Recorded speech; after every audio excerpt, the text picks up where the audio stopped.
Salam dəyərli izləyicilər, bu günlər çox ləzzətli pirojnalar hazırlamışam. Kirpi pirojnası, buna stəkan ağzı da deyirlər. Anjelika tortunun xəmirindən hazırlanır. Keçək hazırlama qaydasına. Deməli, mikserin qabına 6 ədəd yumurta əlavə edirəm, ağlı sarılı. Üzərindən biraz duz, 2 stəkan da şəkər tozu. Əlavə edib yaxşı-yaxşı qarışdırıram mikserdə ta ki yumurtaların həcmi 2 qat, 3 qat artana qədər, yumurta köpük halına gələnə qədər.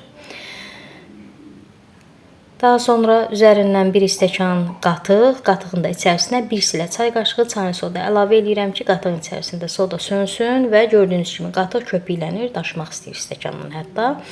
Əlavə edirəm yumurtaların üzərinə çox az mikserlə qarışdırıram. Yəni əvvəl yumurtaları çox qarışdırdım. Amma qatıqla yağı əlavə edəndən sonra çox az qarışdırıram mikserlə ki, yumurtalar sönməsin. 1 stəkan da ərinmiş kərə yağı əlavə elədim. Biraz qarışdırdıqdan sonra ununu əlavə edirəm. Bizim burada 4 stəkan unumuz var. Qramla desək, hardasa yarım kiloqram. 1 paketdə vanil. Əlavə edib mikserlə yüngül qarışdırıram ki, un yumurtaya qarışana qədər də belə deyək. Sonra əlavə edirəm listə, göndərirəm sobaya 160-170 dərəcəli sobada bişirirəm. Baxın əziz xanımlar, mən burada 2 porsiya hazırladım, lakin videonun alt bölümündə mən bunun 1 pors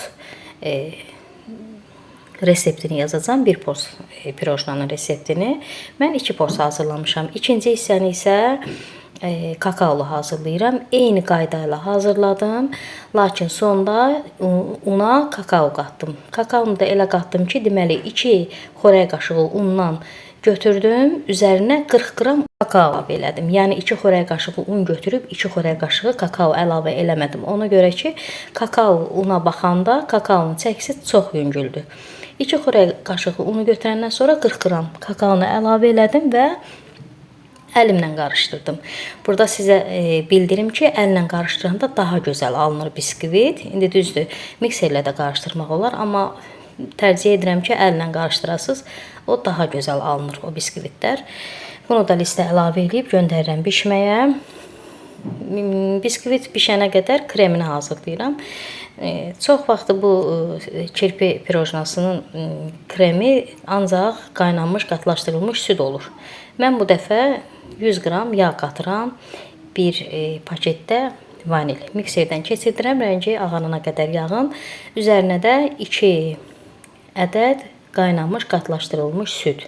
Yenə də qeyd edirəm ki, siz yağsız da boş elə qatlaşdırılmış süddən də istifadə edə bilərsiniz qaynanmış. Çünki adətən daha doğrusu çox vaxtı belə hazırlayırlar. Boş qatlaşdırılmış qaynanmış südlə.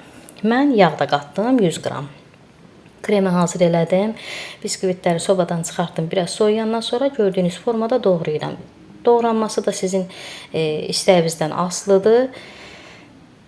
Stəkan ağzı ilə də olar və yaxud mənim kəsdiyim belə alət varsa onunla da doğramaq olar və kənarlarından çıxan qırıqları da ovun halına gətirəcəm.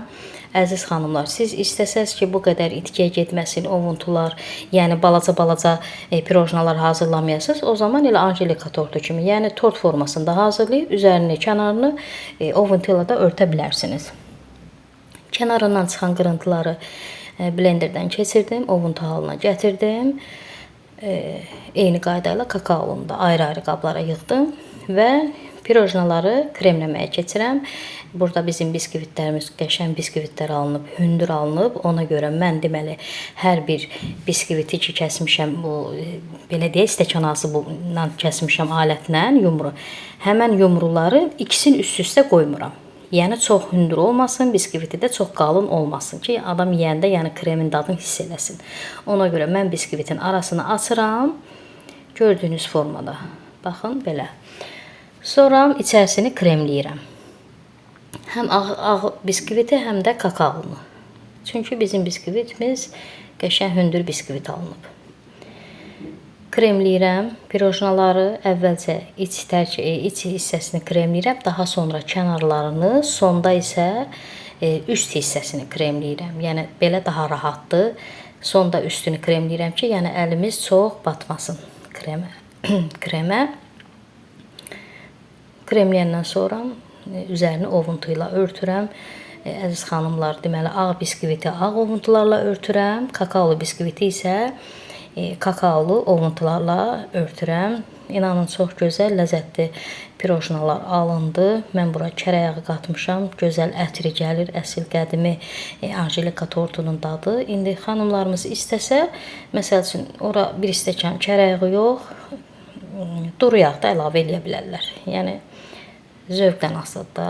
Amma mən əsli necədir o formada hazırladım.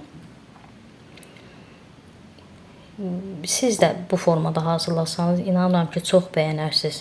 Çox qəşəng, gözəl, ləzzətli, həm görkəmi, həm dadı gözəl. Mən burada servis edirəm. Deməli mən kremləyən kimi çəkiliş elədim, servis etdim, kəsib burada iç tərkibini sizlərə göstərirəm.